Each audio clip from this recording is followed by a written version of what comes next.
And Warm Trophy Kids presented by Bad News Media. It is the college football recap show. Week 6 is in the book. It was a tough week for us from a gambling standpoint. We had a couple tough misses. We'll talk about it. But I think we're still going to head in the right track. This was a great week. I learned the most valuable lesson. Don't doubt yourself. And that came into play with Notre Dame. I doubted myself on that one. Hand up, I fumbled that pick. I said on this podcast last week, this is a danger spot for Notre Dame. Louisville, you got the absolute giant killer in Jeff Brom at Louisville. Phenomenal coaching staff. The edge was to them on the coaching side. The rest factor was going to be a huge one there, and just how exhausted Notre Dame is. And I called it a danger spot. And then what do I do day of? I picked Notre Dame because I let too many outside forces kind of cloud my mind there. It didn't work out. That's my fault. We'll talk about Notre Dame here in a second, but I think we need to start with the biggest game, Texas, Oklahoma. Oklahoma, I mean, round of applause to them. That was fantastic. I was on Texas' side. Texas had plenty of opportunities in that game. I think back to the 3 goal line trips and only getting 3 points out of it. You were kind of turning a little bit back into a pumpkin. 3 turnovers, can't have that. But they still had plenty of opportunities to cover that number and to win that game. But at the end of the game, when you need your head coach, your offensive-minded head coach, to be that guy, to scheme some things up, he absolutely turtles. He becomes an absolute coward. Coward football does not win. I cannot stand it. The moment they settled for kicking that field goal, and you could see it in the play calling there late at the game, I immediately wanted them to lose. Because not only was I going to lose the bet, but immediately I hate chicken shit football. I absolutely cannot stand it from a coaching standpoint. You did not play to win the game. Oklahoma played to win that game. You could see it in their effort, in their goal line efforts, in their energy they brought, in the steady hand and riding the course. Like, they wanted it more. You could see it. It was jumping off that tip. That Texas offensive line did not look like the same offensive line from an effort standpoint like you saw in Alabama. Same thing with the defense line. Now, that's not to say Texas isn't a really good football team and going to have another crack at this, because I absolutely think these two teams are on a crash course collision for the championship game there in the Big 12 for a spot for the college football playoff.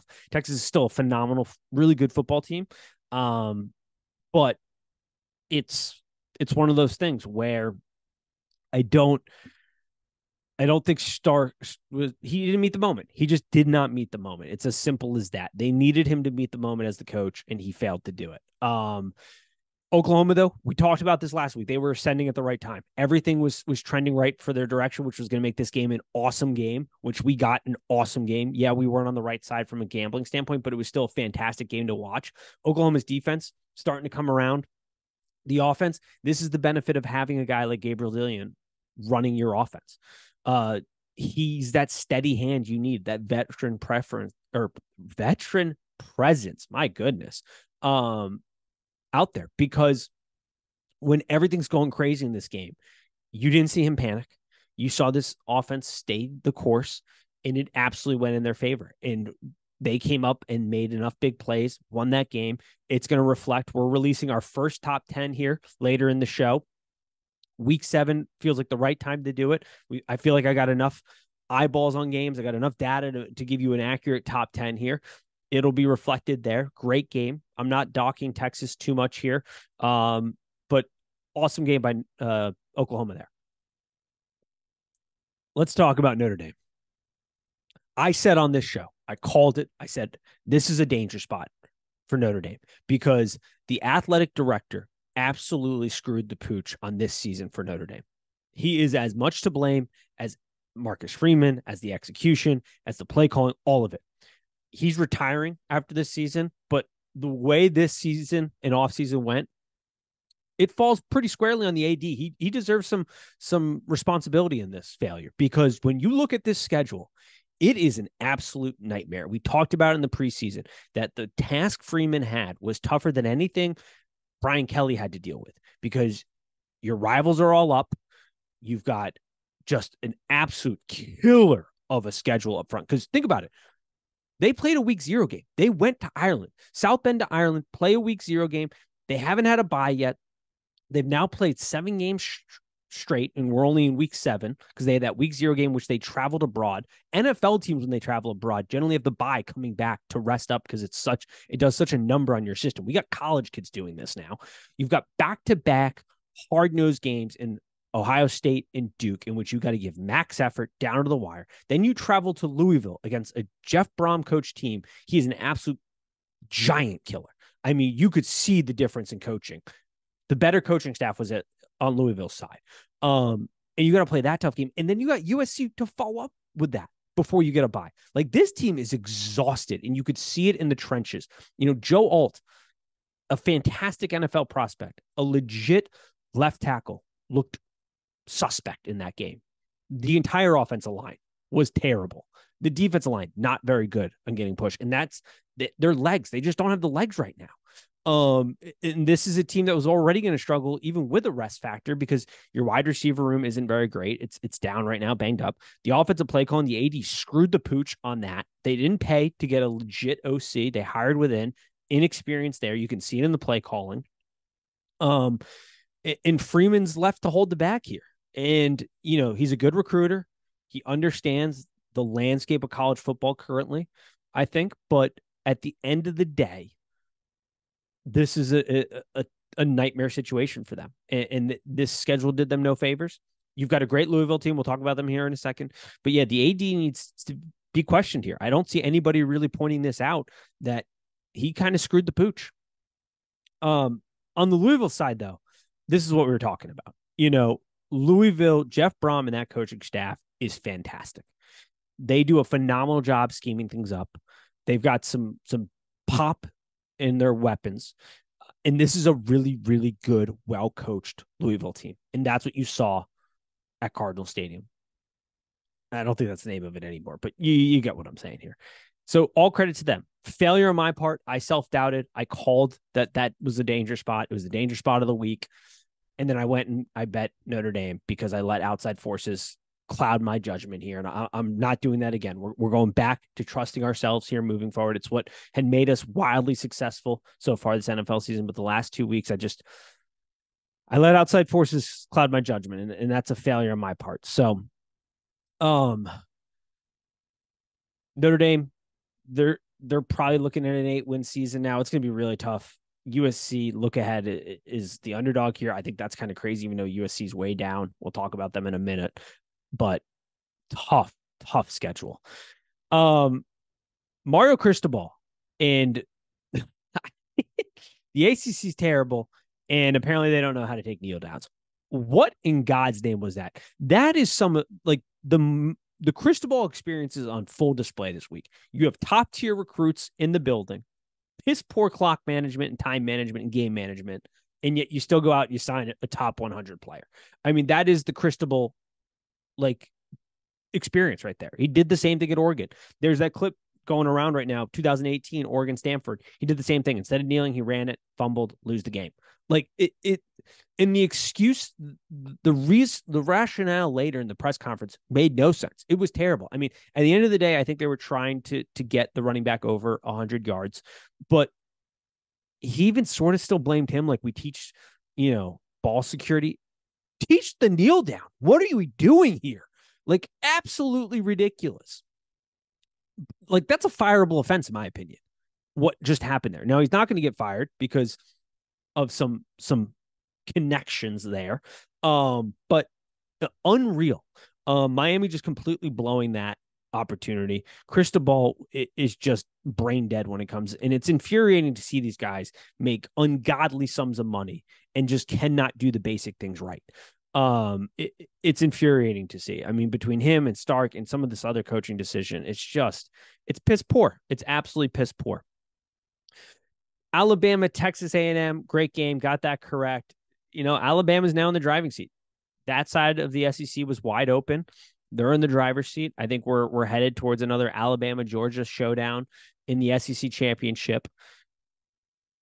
I was pleasantly surprised. I thought, Alabama's offensive line has been really bad this season. There's still no real push when it comes from a run game perspective, but they did a really good job handling that Texas A&M front, which is good. Texas A&M had to bring additional guys to try to get pressure, which I think is a positive sign for Alabama's offensive line, that they could handle the natural pressure schemes and they could handle the defensive line that Texas A&M had to send extra guys. Jalen Milrose, he did exactly what we said he was going to do. He's very accurate and very good in the big explosive plays, throwing deep, moving his feet, using himself as an additional runner advantage. It's that intermediary stuff that he struggles with. He still does it right now. He's struggling with it, but that's to be expected. He's got to get better. He's starting to progress a little bit. I thought he did a better job this week, but still not great.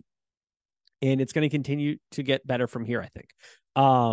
The Alabama team is certainly not out of the college football playoff. I don't think they're going to get there because Georgia's starting to ramp up and shifting it into the next gear, which we'll talk about here in a second. But yeah, Alabama took care of business. Jimbo, bad game management, but we've come to expect that. Him and Bobby Petrino, the game has passed him by. I mean, if it wasn't for Jameis Winston in that class, Jimbo doesn't have this Texas A&M job. He's not viewed fondly, I don't think, in the ranks of college football coaches. He's average to above average, and we're seeing that right now with Texas A&M. It's a disaster, but to be expected, and that's why we bet Alabama and got that cover. I think Georgia, Kentucky proved that Georgia finally understands what they have from an offense, that they can put the ball in the hands of Carson Beck and he can deliver. I mean, you have the best player that is a non-quarterback in college football in Brock Bowers, but what we saw was a team that wasn't so determined to run the ball, was willing to air it out, and that paid absolute dividends. And that is the difference. Carson Beck has been playing pretty well. He's not turning over the ball. He's making some big throws. Is he the best quarterback in college football? No. But you look at a comparable team in Michigan. I think they're more alike than they are different.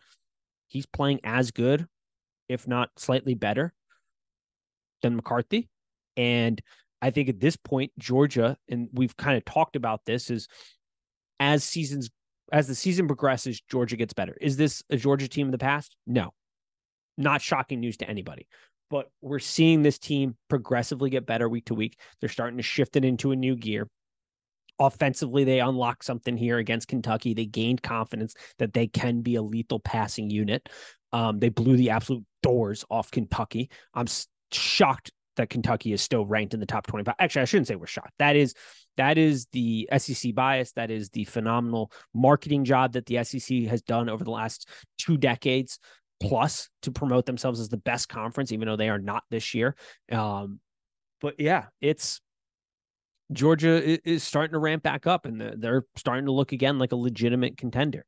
USC is in trouble.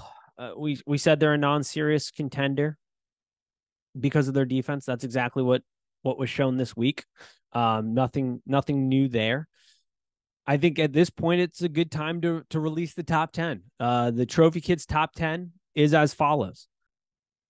Right here. I got Georgia 1, Michigan 2. I think I got no problem if you wanted to flip those 2.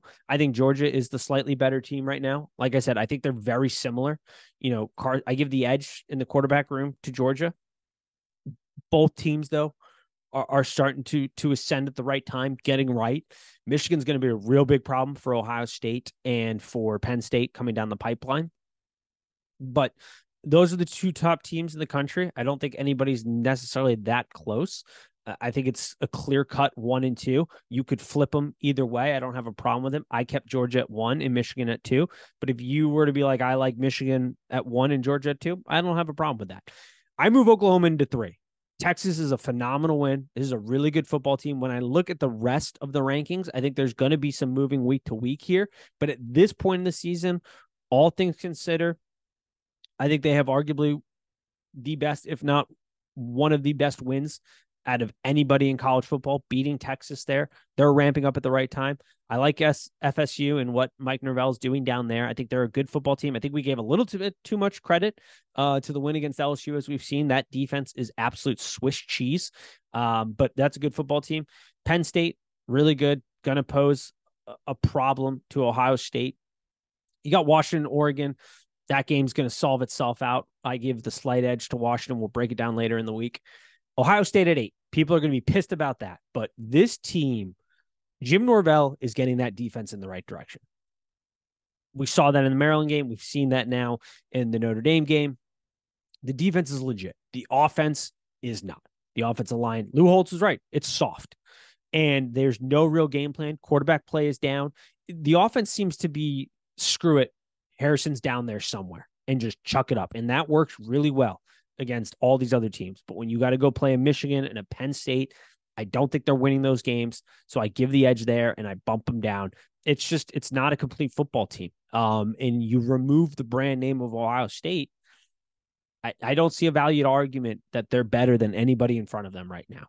They were to play a Washington, I think they lose that game. They play an Oregon, I think they lose that game. They play a Penn State, I think they lose that game. They play an FSU.